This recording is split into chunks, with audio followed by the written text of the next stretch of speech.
పద్మావతి, గిరిజన మహిళా సంఘం జిల్లా కార్యదర్శిని. ఈరోజు మేము తాత్కాలికంగా బంద్ని విరమించడం జరిగింది. నిన్న ప్రజా సంఘాలతో మన జిల్లా కలెక్టర్ గారు మాట్లాడడం జరిగింది. మాట్లాడితే మన మంత్రి గారు సంజయ్ రాణి గారితో రేపు 5వ తారీఖుని చర్చలు చేయిస్తామనేసి అన్నారు. దాన్ని ఉద్దేశించి తాత్కాలికంగా బంద్ మేము విరమించడం జరిగింది. అలాగే చర్చలు కానీ విఫలమైతే పెద్ద ఎత్తున ఇంకా ఉద్యమాన్ని ఉధృతం చేస్తామని తెలియజేస్తున్నాం. ఉక్కుంపేట మండలంలో నిన్న ఈ 3వ రోజు కూడా బంద్ను మేము కొనసాగించాలనేసి పిలిపివ్వడం జరిగింది. కానీ రాష్ట్ర ప్రజా సంఘాలు అందరూ కలిసి ప్రభుత్వం ఒక జిల్లా కలెక్టర్ గారు మాకు చెప్పినందుకు మేము వెనక్కి తీసుకోవడం అనేది జరిగింది.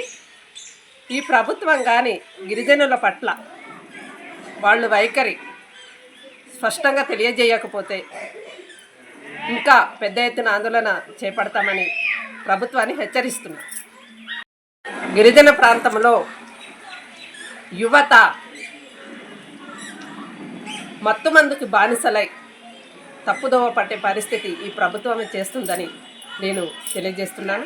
ఈ ప్రభుత్వం నిజంగా గిరిజనుల పట్ల చిత్తశుద్ధి ఉంటే ఈ జీవో నెంబర్ 3ని పునరుద్ధరణ చేసి గిరిజనుల బ్రతుకులు బాగు చేయాలని ఈ ప్రభుత్వాన్ని కోరుతున్నాను. గిరిజన సమాజానికి నమస్కారాలు తెలియజేస్తూ ఉన్నాం. ఈరోజు మీడియా ద్వారా ప్రతి ఒక్కరికి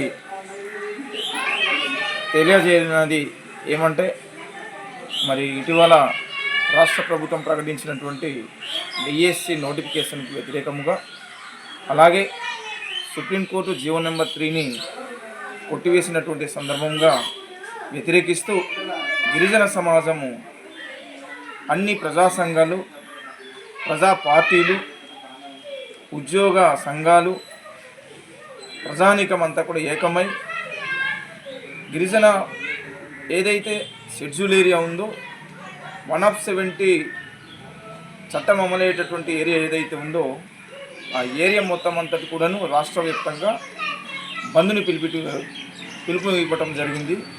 అందులో భాగంగా 2 రోజులు నిరవధిక బంద్ని నిర్వహించటం జరిగింది. అయితే మరి నిన్నటి దినంన ప్రభుత్వ ఆదేశాల మేరకు జిల్లా కలెక్టర్ వారు ప్రజా సంఘాలతో చర్చలు జరిపి, మరి ఆ చర్చల్లో గిరిజన మంత్రి గుమ్మడి సంజయ్ రాణితో రేపు సోమవారం మరి మంత్రితో చర్చలు జరిపి తగినటువంటి న్యాయం చేయటానికి ప్రయత్నం చేస్తామని చెప్పేసి కలెక్టర్ గారు ఇచ్చినటువంటి ఆదేశాల మేరకు రాష్ట్ర ప్రజా సంఘాల నాయకత్వం అంతా కూడాను తాత్కాలికంగా బంద్ విరమించాలని చెప్పేసి నిర్ణయం తీసుకోవటం జరిగింది. అలాగే మరి సార్, ఒకవేళ ఈ చర్చలు మళ్ళీ కానీ ఏమైనా అంటే కరెక్ట్గా మీకు అనుకూలంగా రాకపోతే మళ్ళీ చేపట్టే అవకాశాలు ఉన్నాయా? తప్పకుండా మేమైతే ప్రభుత్వం నుండి ఆశిస్తూ ఉన్నాం.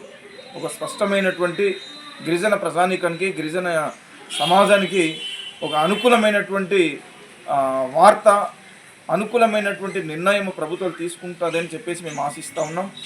అదే మరి మా గిరిజన సమాజానికి అనుకూలం లేనటువంటి నిర్ణయాలు ప్రభుత్వం తీసుకుంటే తప్పకుండా భవిష్యత్తులో ఇంతకన్నా తీవ్రమైనటువంటి ఉద్యమాలు చేయడానికి కూడా మేము వెనకాడే పరిస్థితి లేదు.